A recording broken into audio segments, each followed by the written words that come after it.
All right, welcome back to Waste Some Time with Jason Green. I am Jason Green, bringing you brand new interviews right here on YouTube. If you think you can ask better questions of my guests, visit the Patreon link in the description down below. Pick the appropriate tier, and you will be asking the guests the next question. Also, you can see these interviews before anybody else. Today, we have Steve Broy from The Mentors. The Mentors have been around for over 40 years. Can you believe that? This is not going to be an interview for the faint of heart or the easily offended. So if you're easily offended, you either need to grow a set or log off now. We are going to talk all about The Mentors, punk rock, what the band is up to now, what Steve is doing in Italy right now, because that is where he's joining us from. All that and more right after this. Just wanna waste some time with you. Sometimes it seems too good to be true. Nobody out there can waste time with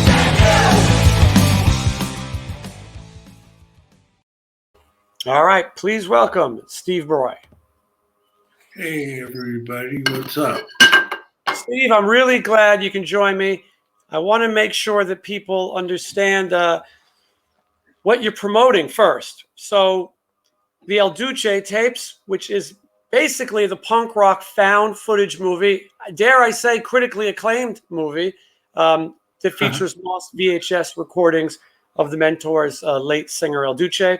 Also El Duce, the 1985 album on vinyl, which is coming out now. I think it's available. We'll have links in the description. And then, of course, one of my favorite titles of all time, Houses of the Horny, the classic Mentors album, is available on vinyl. So we got those things out of the way. And I got to tell you, Steve, for the first time, I said I'm going to interview you from the Mentors. I'm thinking this is my first chance at being demonetized. The song titles and things are probably too much for YouTube. So I'm going to try my best to be safe, as they say.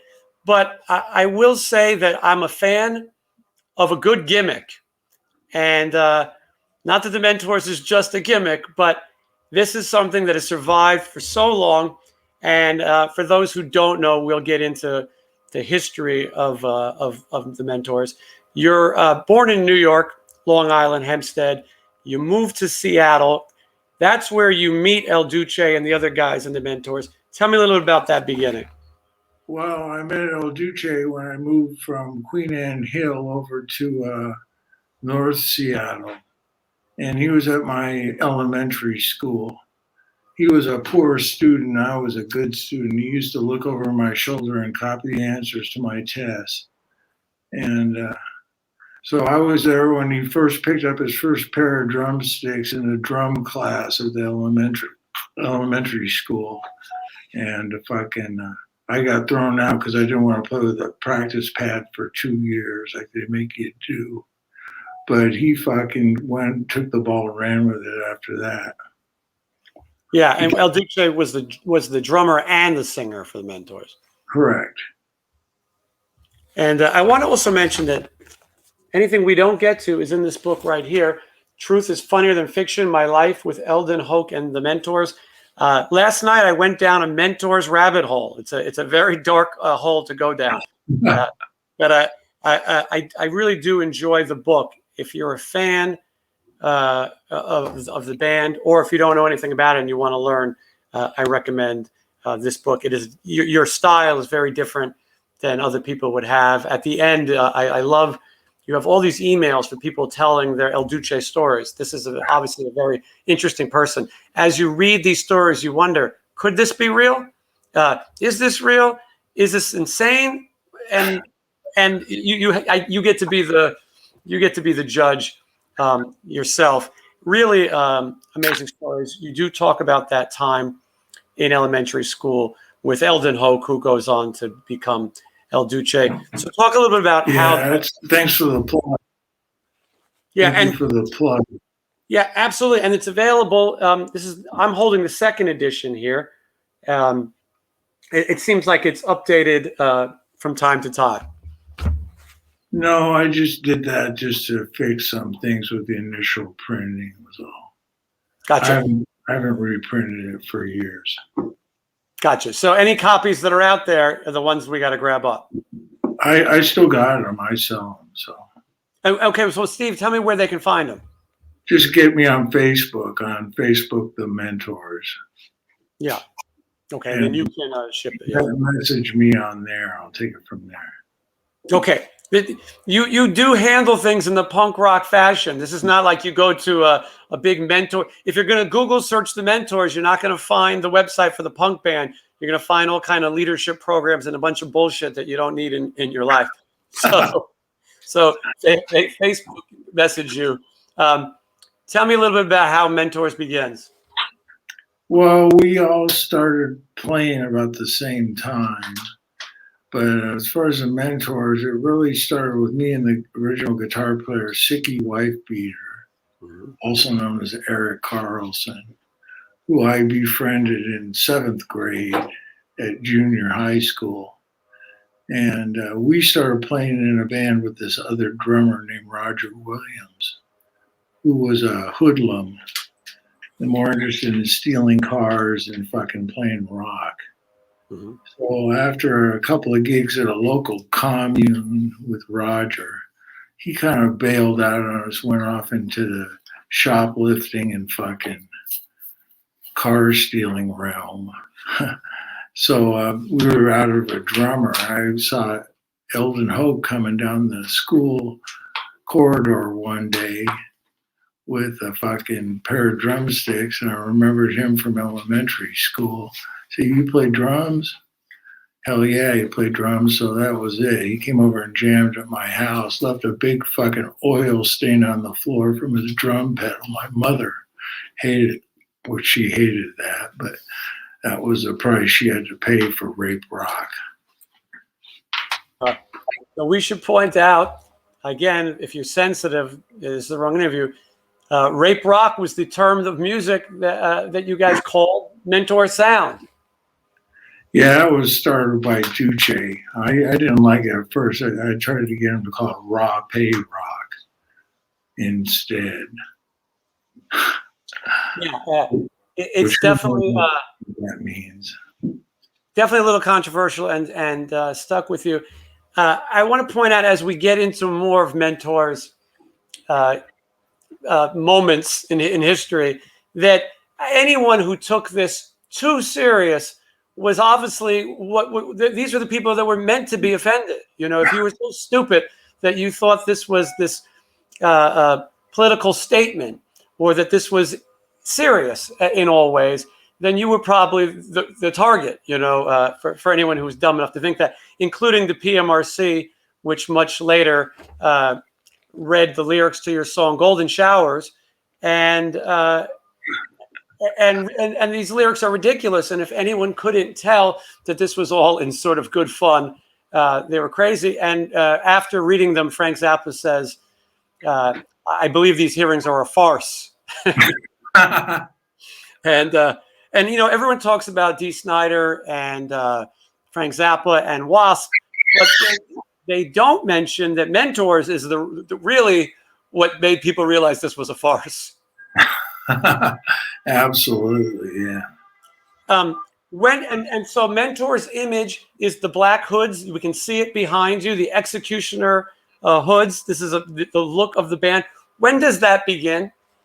That begins when we finally rebranded our group. Instead of the Eldon Hope Band, we became the Mentors. Actually, we called the Mentors Der Fuhrer initially, which was even sillier. But anyway, we shortened it to Mentors. And Dooch was a big fan of this movie called Mark of the Devil, which is a movie about the Spanish Inquisition, where these guys in these hoods burn all these witches and all this shit. So he wanted to wear hoods. So that was his idea. And the hoods and the image have become, iconic. Anyone who knows Mentors is expecting to see that. It's also great because if you have to change members, who cares? They're wearing a hood. You know? Absolutely. Yeah, it's not easy to keep a band like Mentors together, much less 40-something years later. You guys used to play pretty much anywhere that would pay you. If it seemed like enough money, you were down to play. Yeah, for sure. You guys, and not everyone. As it says in the book, there was times you had to kind of convince guys. I think it's worth it to go make $500 to play this party. Oh yeah. Yeah, well, most of the time there was no argument. Only when somebody had a big bag of speed at home, maybe they didn't want to go. Yeah, maybe you wouldn't want, right. Maybe you wouldn't want to get off the couch if you were curled up for the night with a big bag of speed. Yeah. So, I think a lot of people are, and I'm jumping around, but I think a lot of people are familiar with mentors because of the controversies with El Duce. And obviously the biggest controversy comes with Kurt Cobain and Courtney Love. The story that circulated was that Courtney Love offered El Duce $50,000 to kill Kurt Cobain. This story takes off. He's on Jerry Springer promoting it, Inside Edition. And this was a time when the internet wasn't as accessible as now, where we could find out the truth behind everything in 1 second. And this myth becomes huge. And El Duce takes a lie detector test. The Kurt and Courtney documentaries are coming out. He does an interview. 7 days later, he's dead. This leads to such folklore and such legend. We're talking about it even now. There are people to this day who believe it, which is good, good for business. There's people who are coming to see the mentors because they learned about it from this controversy. You tell me a little bit about that incident. Well, it's funny because I'm living inside of the biggest conspiracy theory, at least one of them ever, to live it inside of it. I've been followed around by people wanting to interview me, insisting that I was involved with this shit, et cetera, et cetera. So it's pretty fun, actually, once you get into it. Then you start questioning, maybe I did do it, maybe I was involved, It's like the importance of the story, you could believe it, is really how it goes down. I don't even know the connection other than you guys are from Seattle, but you guys were long gone from Seattle by the time Nirvana comes out. Yeah, pretty much, yeah. Yeah. And so you talk about it in the book. There was a guy who orchestrated this event, and El Duce went out and told the story as he was told. You can find all kinds of interviews and videos of him telling various versions of the stories. Most of them don't add up, and it changes here and there. But he insists that he was offered this opportunity, if you will. And he also says that he knows who killed Kurt Cobain, this guy named Glenn. And so the story kept going and going. And as I said, goes today. But in your book, you mentioned that this was a completely fabricated thing. Yeah, pretty much, yeah. As far as I know, I wasn't there, so maybe it did happen, but I don't think so. Which makes it even more interesting. Talk a little bit about El Duce, because I'm giving people highlights that they may have known him for, but I don't think people completely understand the character that this guy was. He was an amazing entertainer, probably on the league of W.C. Fields or fucking, I don't know, Jack Benny or something like that. He's a really talented drummer to the hilt. Super good. And super fun to be around. I lived with him for years, and it was like every night was a fucking party, man. I come home from work, couldn't wait for the party to start. So he's a good guy, man.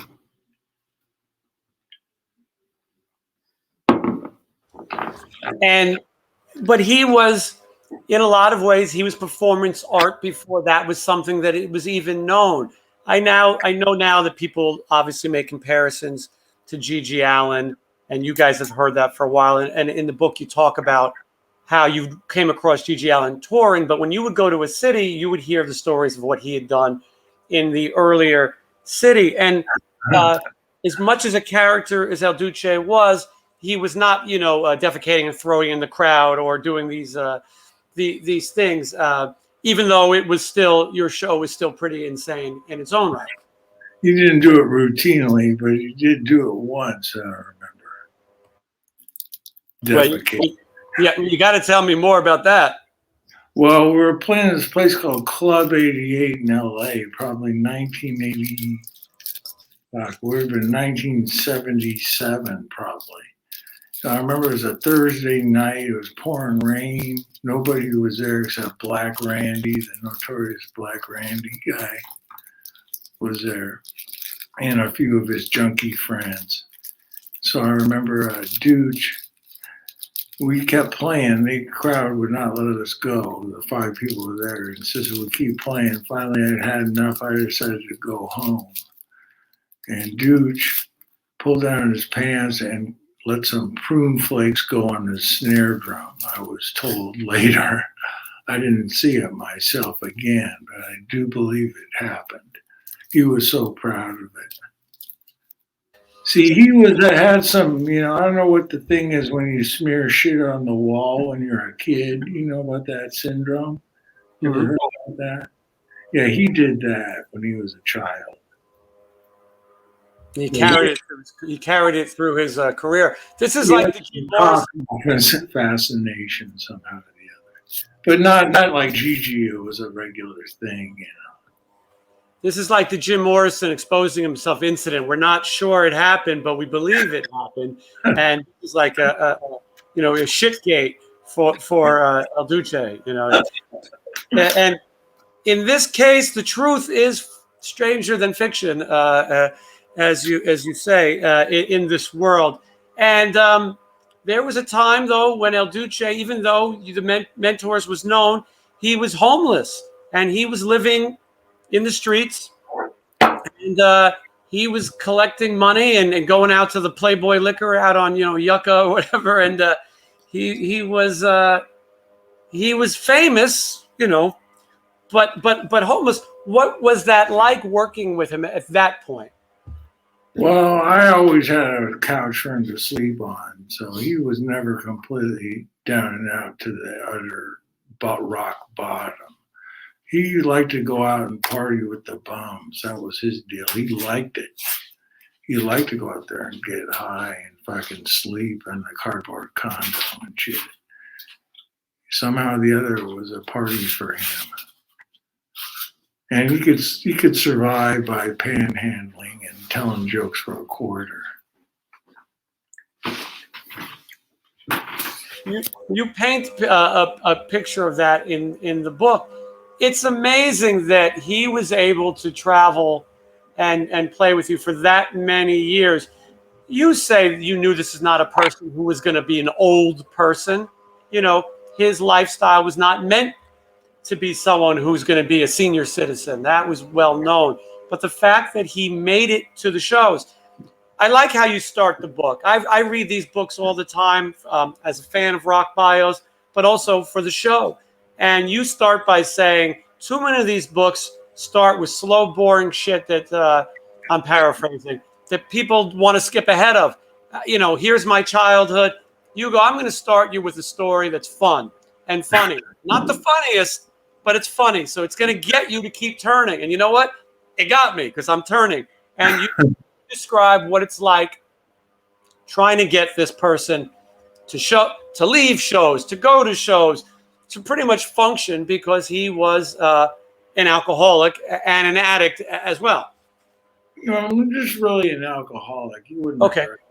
So, no, it was difficult, man. Looking back on it, I became a babysitter for him, big time. But it did give me some leadership skills that I used in other arenas.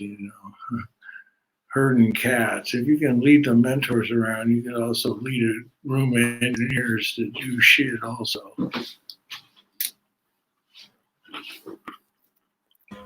For sure. I used to talk to Johnny Ramone, and I would say, I don't know how you did it. They would say that he's a drill sergeant and he could be mean.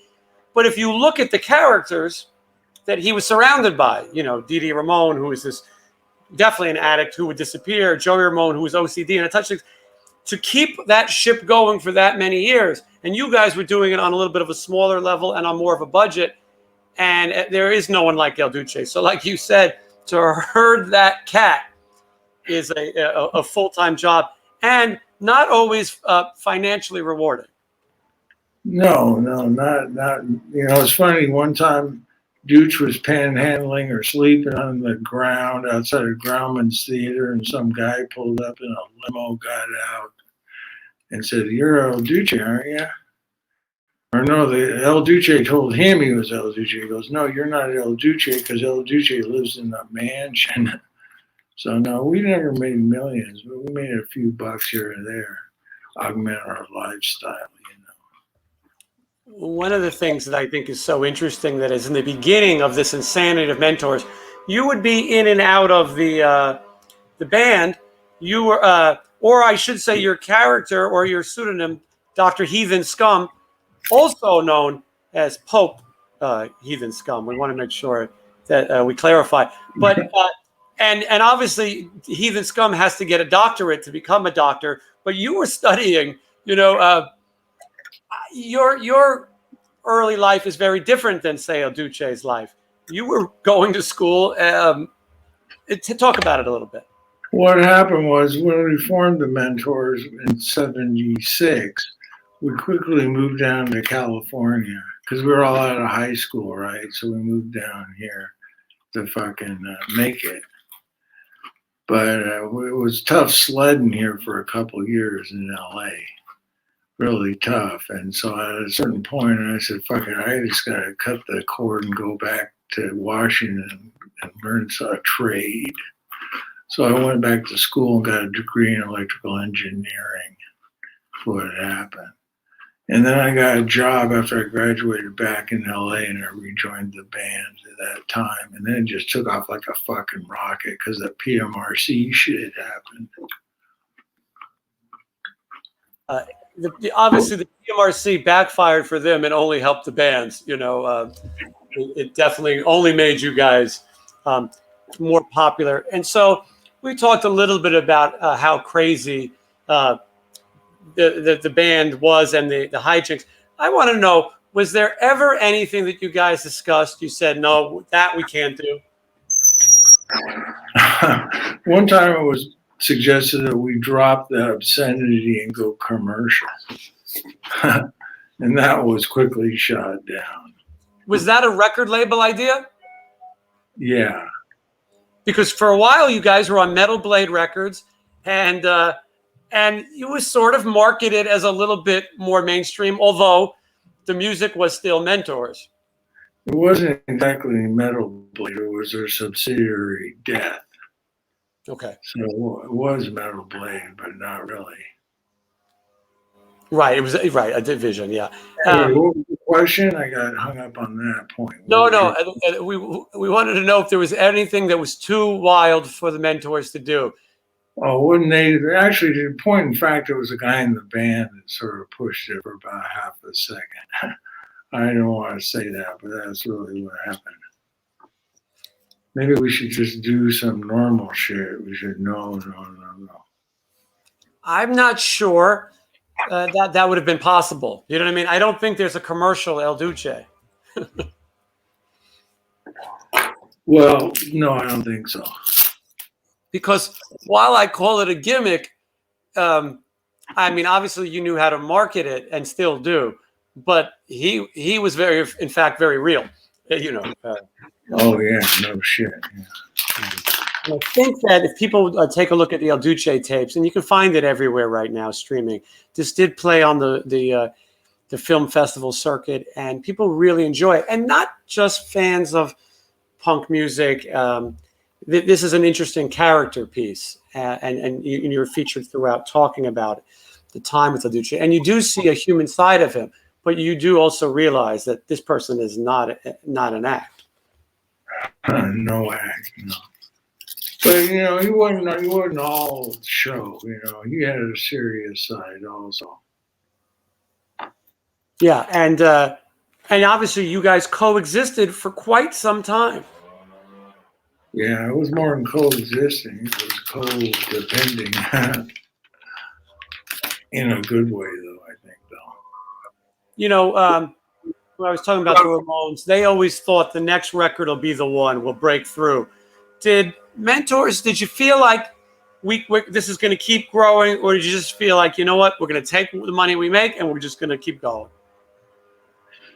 Well, I think we're all really happy that we got to the level we got at. At least we could go around and play, and people would want to go see it. You know, it was cool. It is cool still like that. So it's a pleasant thing, really. No complaints. Yeah, and so I want to talk about how Mentors and the Legend has survived to this very day. But first, I want to talk about El Duce's passing, which is 1997. You tell me how you found out that he passed. Oh, it's in the book, but I'll tell you, I was sitting in my garage studio, because I bought a house out in Riverside, which I still live at, actually, where Kurt and Courtney was filmed at also. And I was sitting there working on this karaoke tape that he sung on the night, or a couple of nights before, just mixing it, listening to it and shit. This fucking car pulls up on the outside of my house.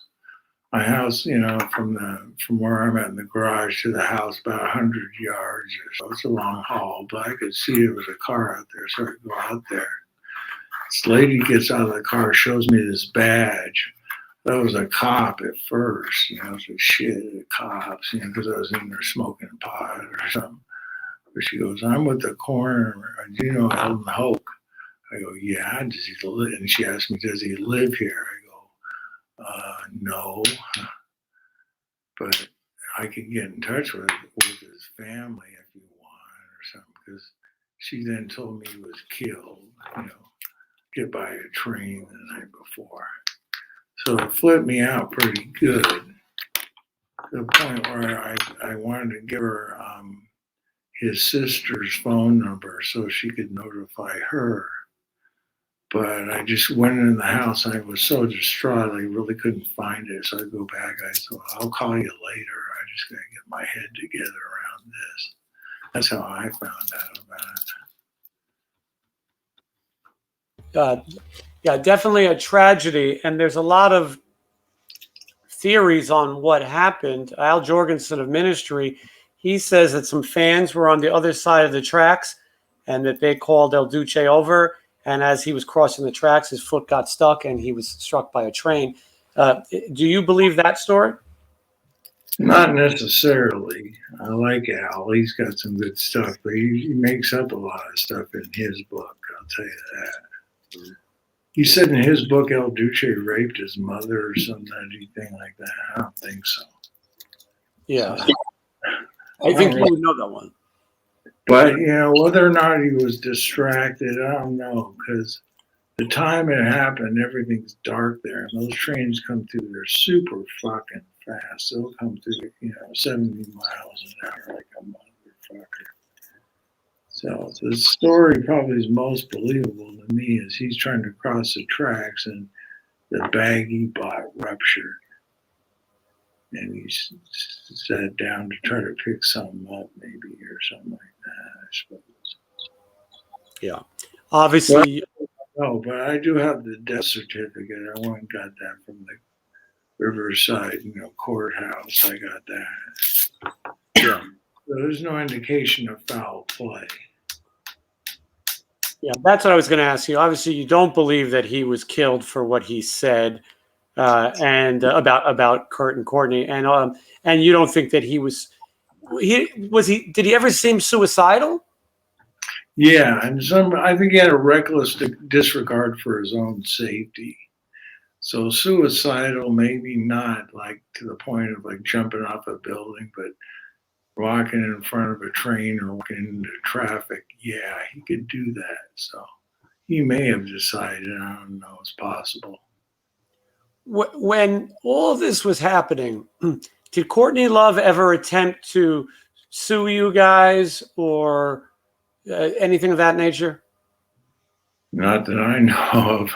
Yeah, it's amazing that he can go on TV and say that so much, and not get, maybe she thought it's better just to ignore this, or maybe Courtney Love knew that this isn't the worst press I'm going to get.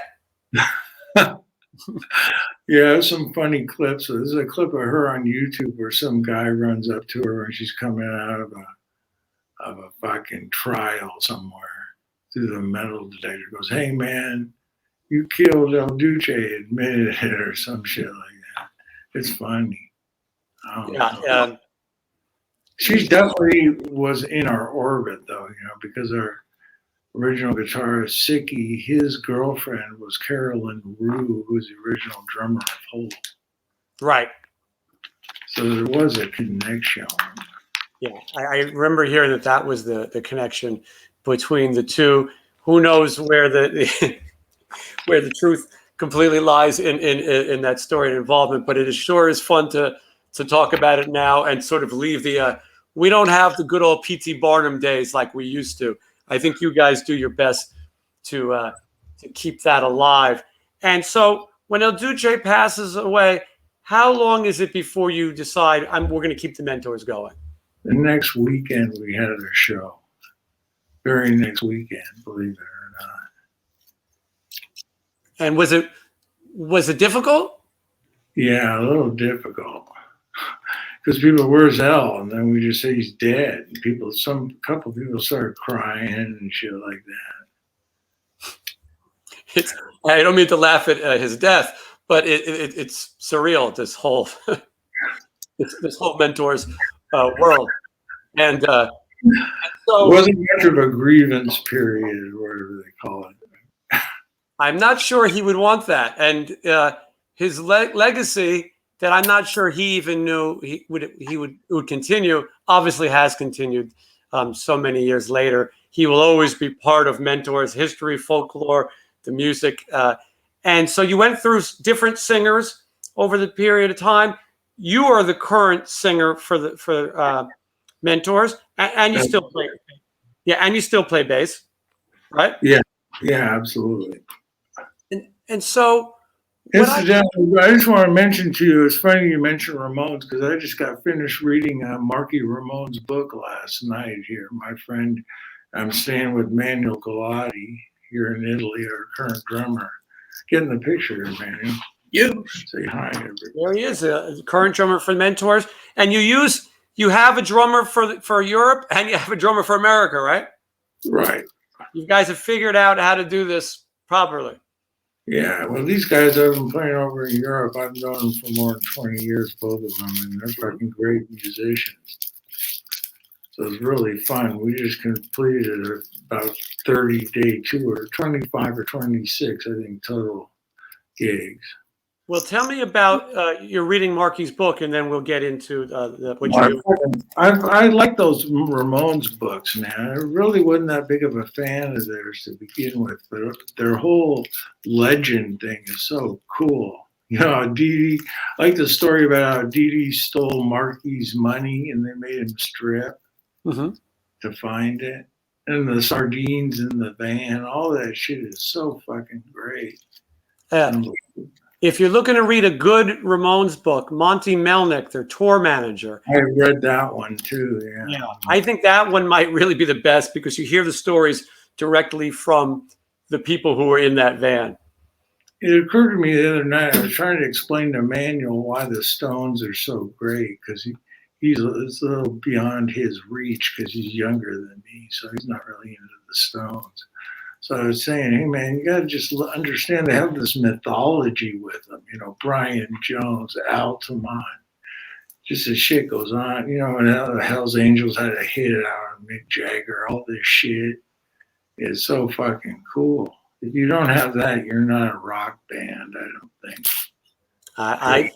I think you're right. You become some nameless, faceless corporate act. You talk in the book about how the Stones was really your introduction to rock and roll, and the Dave Clark Five as well, and that's where it begins. And yes, the Stones always had this dark image and controversies, and to this day they're still mythical and keeping it going. And much like to a smaller degree, Mentors is keeping it going. You are how old are you now, Steve? You're in your early 60s, right? 63. Could you imagine? 64 quite soon. Yeah. Well, happy early birthday. Could you imagine that at 63 years old, you'd still be donning the Executioner hood and playing Mentors music? I think so. Yeah. I always kind of knew I was in it for the long haul. Yeah, and you tour constantly. You play. It doesn't seem like much has changed. I know there's more interest, and I bet you have a younger audience, right? It's funny you mentioned it, because we were playing over here. What was it? Genoa, Italy. Because we're the only band touring anywhere in Europe at that time. We just had the first gigs in all of these places for 2 years. So some little chick comes up to Manuel and says, "I'm only 14. This is my first show." I said, "Oh no, God, no." Mm-hmm.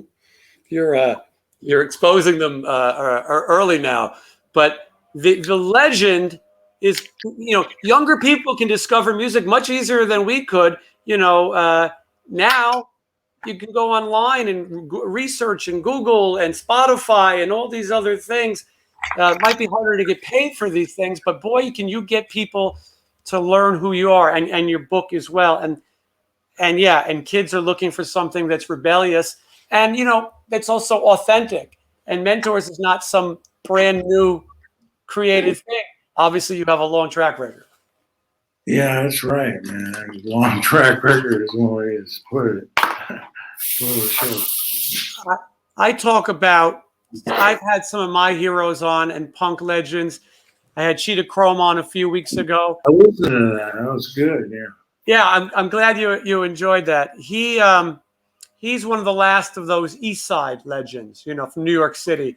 There's not many left, and there's not many who are actively playing. As far as your scene, I think people have to realize Mentors begins in the late 70s. This is before any of these West Coast punk bands ever existed. Obviously, there was no Seattle scene that it became known for. And so the authenticity of what you do, I think, is what adds interest. There was a few bands going at the time. There was a couple of other so-called punk bands in Seattle. There was a club there called The Bird, where bands like the Avengers and the Dills would come up and play. So we used to play there also. Yeah, and but you are the survivor of that scene. Keeping the brand going. Mentors is a brand. People want to see it. I want to know what are the hoods made out of? Can we sell these things online? You got to get, you should be marketing these things. And what's it like when you get on a plane with a bag full of hoods? Well, I just check them in. So if they look at them at TSA, I don't know about really what they would think. But I do sell them, actually. I sell them on my Facebook page. I'll autograph them with the date of the gig, then send a certificate of authenticity also. Nice. I like that punk rock has become a little bit of marketing too, which is the right way to be. So I'm going to link your Facebook. Cloth, by the way. They're cloth.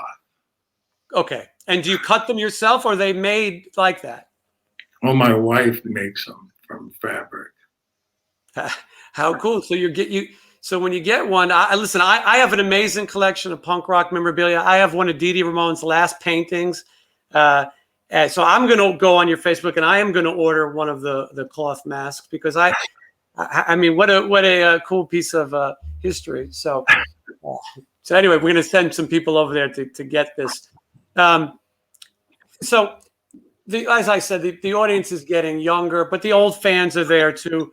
Seeing the Mentors is sort of this rite of passage where there's not many of these legacy bands left. Yeah,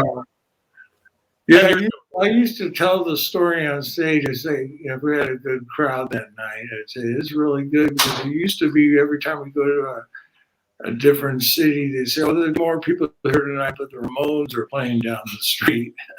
So, between everybody dying off, it works out good for our business for sure. You outlasted and survived. You just had to wait everybody out. Basically, that's the trick. Yeah, stick And around long enough. you did a bunch of shows with Murder Junkies as well, Gigi Allen's band. That was Yeah, kind of a good build for the two of you. yeah. Oh yeah, those guys are great, man. I love Merle and everybody in that band. It's cool. Yeah, and so again, another the folklore is bigger than the actual story. It's almost a shame to sit here and talk about it because I feel like we ruined the mystery. Maybe nobody should know who's behind the mask, but in this case, it is great to see that you're continuing it. Now, it's got to be getting a little harder for you.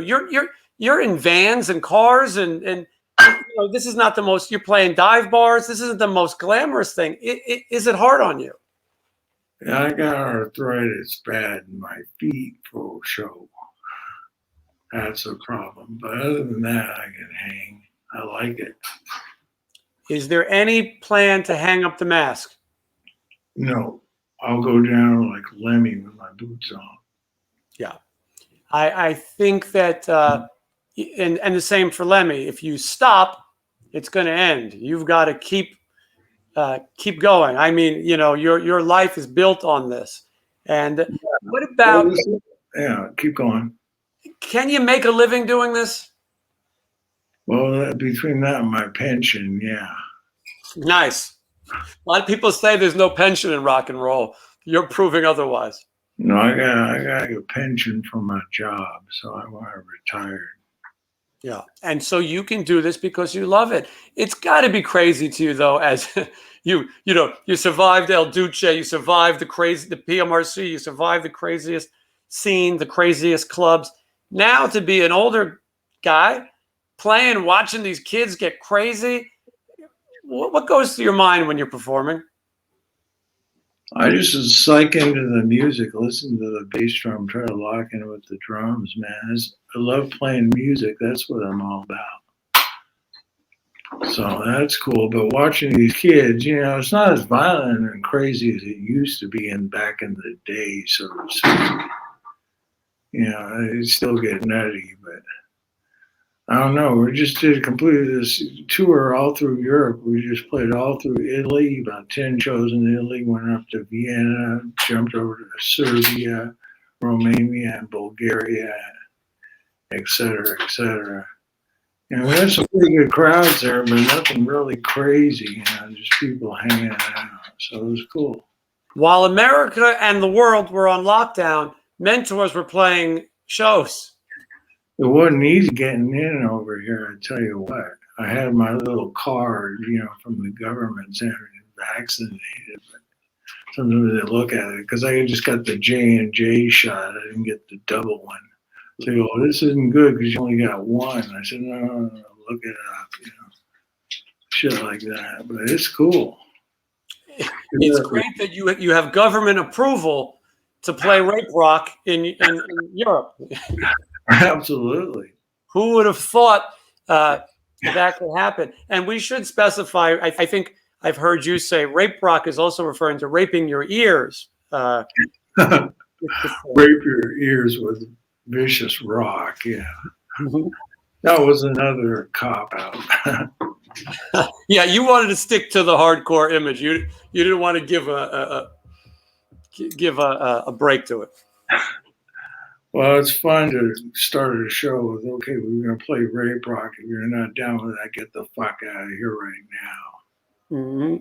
Sort of a nod to Ted Nugent, fucking his rap on Wango Tango, whatever the hell it was, Double Live Gonzo, I think. Yeah. And so what are the crowds like? These are people who don't even, some of them don't speak the language. They must know the legacy. Tell me what it's like for these people discovering in foreign countries. Well, it's interesting because we're known over here. People would actually sing the lyrics back at us and stuff. It was surprising how many people were really familiar with the band. It's kind of an underground metal thing we tapped into over here, somehow or the other. So it was surprising to me because I thought, well, let's go there and play. Maybe a couple of people will show up. But we had a really good well-attended shows with a bunch of people knew the band. Very strange. You couldn't imagine that you'd be traveling in your early 60s to foreign countries and that Golden Showers is still being sung. It's being sung to this day. Yeah, that's true. But the list of titles that people are singing goes on. To me, Mentors is like Andrew Dice Clay or any other type of offensive thing. It's meant to be offensive, and you're the mark if you fall for it. You know what I mean? It's meant to be over the top. It's meant to be crazy. It's meant to be dangerous and yet fun at the same time. If you're listening to these lyrics and you're offended by them, I mean, you've got bigger problems. I don't know. Sometimes I do get offended by their shit, but it's not going to stop it. People want it anyway, so fuck it. Is there a pressure to be more offensive, to step it up? Not really. I can't. No, huh? No, there's no particular pressure. Like I make music all the time. Like me and Manuel just recorded this one. We just put this one out. This has hits on here called Rape Rock Family, Cocor, Ants in My Pants, Johnny Depp, etc., etc. Mm-hmm. So some of it's pretty offending. Where can people get that? They got to order a drink from me. Right. On your face. Manuel sells it also, yeah. Yeah. So we're gonna put links so we can turn some people on to some Mentors music. And again, there's no shortage of material. Thankfully, you can go on YouTube, and even more, you can watch the El Duce tapes. It's really this is the Blair Witch Project of punk, like I said. These lost tapes that no one knew were going to surface. One of the things I also love about this book is some of the characters that come in out of the book, like Jack Baker, who some people know from playing Styx on Happy Days. Other people know him from his porno career, New Wave Hookers. But it's amazing to see that these people, especially El Duce, got involved with such characters. Bradley Nowell from Sublime. There's all these people, by the way, have short lives. Maybe that's one of the common denominators of some of the people that he hung out with. I never thought about that, but yeah, you're right about that for sure. Yeah, and so, like I said, you don't have to know the band to enjoy the book or the movie. You will become interested, and like I said, you'll go down this rabbit hole. I'm up all night watching a clip, and then I gotta watch another clip, and I gotta see another clip, and there's no shortage of entertainment. So obviously, as you said, the goal is you play Mentors until you can't do it anymore. Who's in the band right now? At this point, Sicky's not playing with you, right? Correct, yeah. You're the survivor. He'll be in the band, but he can't play. He can't play live. And is that physically? I think it's a legal issue, maybe. I don't know. I'm not really sure, to be honest with you. When is the last time you saw Sicky, wife beater?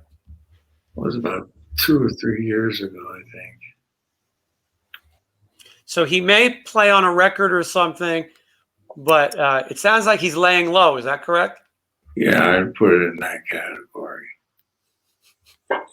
See, I love that you still have mystery. Even this many years later. So you are the last original member of Mentors. Correct.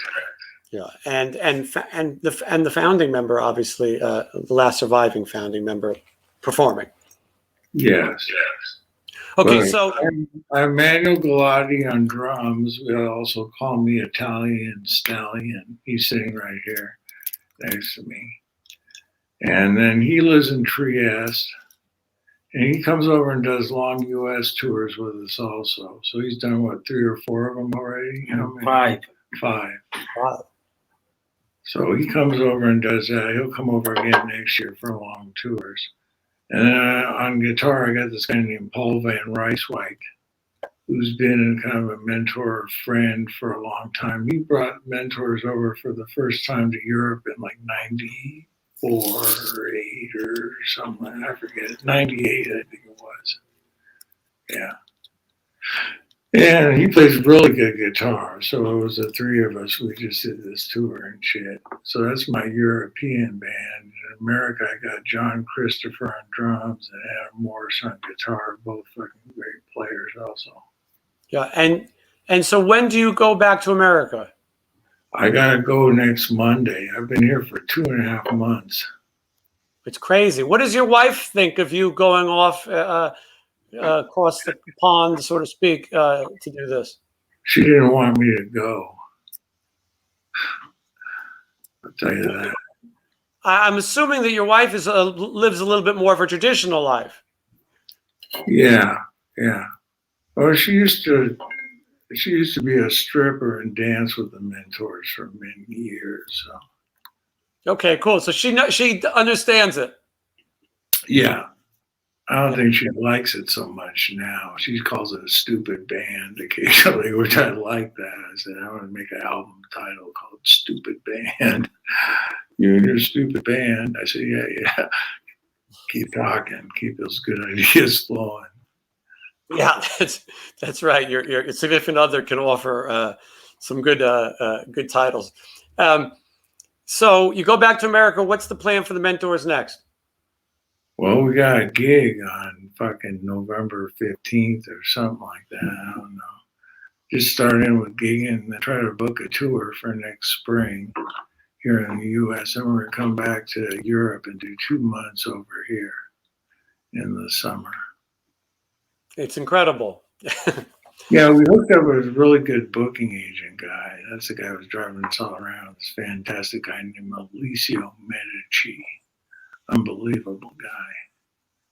In the first run of Mentors, when El Duce was alive, were you guys able to go overseas? No, the closest we got to overseas was going into Canada and getting kicked out a couple times. You were banned from Canada at one point, right? We're banned now, as far as I know. Yeah, so no Canadian dates. No, I wish I could. I don't even know if I can get in there myself, let alone with the band. Yeah. So, that's good on a poster. You know what I mean? All the places that you guys are banned from. So you'll come back to the U.S. Mentors will continue. You got to go out. I recommend that people see this. It's a spectacle, and whether you're a fan of punk, you're a fan of metal, or you just want to see something legendary and authentic, you've got to go see Mentors. How come there's no Mentors website? That's a good question. I had one for a long time, but then I got ripped off by the fucking web host thing. Charged a huge amount of money on my credit card, so I just pulled it down. I just use Facebook now. Seems to work as better. Yeah.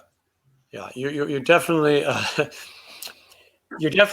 kings of the DIY, do-it-yourself punk rock. You want to find out something, you go on Facebook. It'll be there. You want to order something. What about the records on vinyl? El Duce, 1985, Houses of the Horny, the classic. Where do people get these? They can buy them on eBay and also from me direct. Okay. Yeah. And also they will be in stores. The guy who's doing it does have distribution with somebody or the other. So if you want to fucking dilly-dally, try to get in the stores, well, you can do that also. And I'm sure you carry these things on tour as well. Oh, yeah.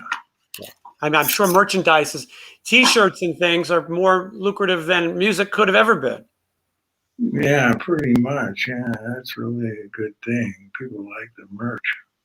Yeah, well, you have an iconic brand and image, and I think people try to out-cool each other. You know, I think young people want to go, oh, yeah, you know Gigi Allen? Well, let me tell you about El Duce. You know what I mean? I think it's people want to they want to know about the past, and there's not many left, as we said too.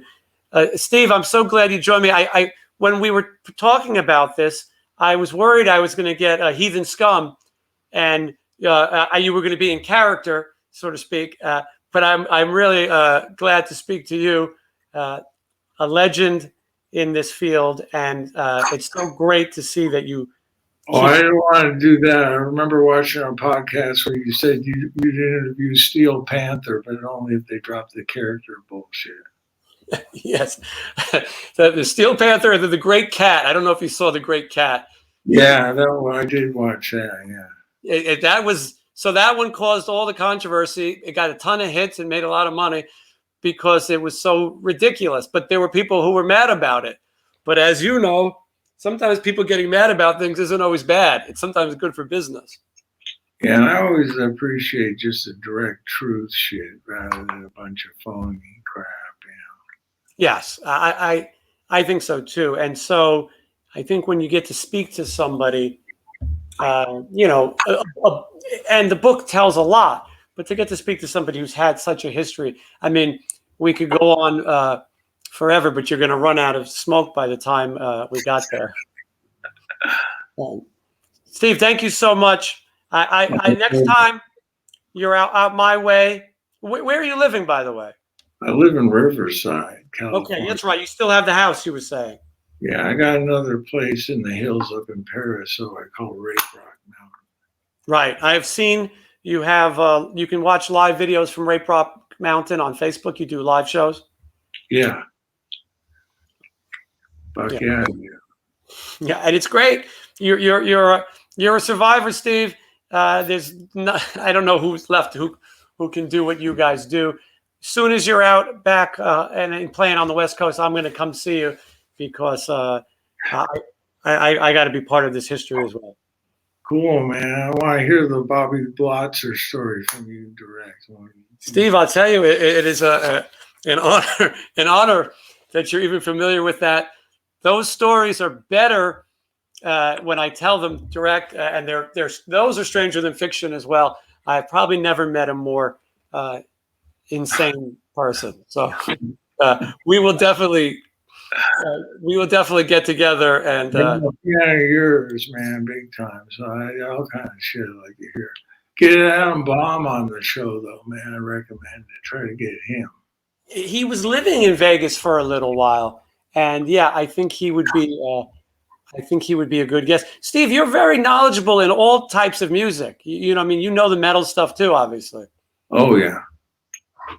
Yeah, because when we correspond back and forth, I could tell that, a lot of people tell me they think this is like a glam metal show. It just happens that I know a lot of those people. I grew up on, all kinds of music. It was okay to like different things. I mean, I'm a punk fan from New York City, but I Did you ever go to City Gardens? Say it again? Did you ever go to City Gardens? No, that might be before my time. Where was it? That was a big punk thing in Trenton. Okay, it was in Jersey, yeah. I didn't get out of the city very much until later. When you guys would play on the East Coast in like New York, what were the venues you guys would play? Played the Ritz, believe it or not. We played Wetlands a bunch of times, places like that. Yeah, and those are legendary spots. Oh yeah. And and listen, we could go on forever. Steve, I'm looking forward to seeing you when you're back over here and continuing the legacy of the music. Everyone, check out the links in the description to learn more about Steve Broy and Mentors. Thanks so much, Jason. Appreciate it. I appreciate it. Take care.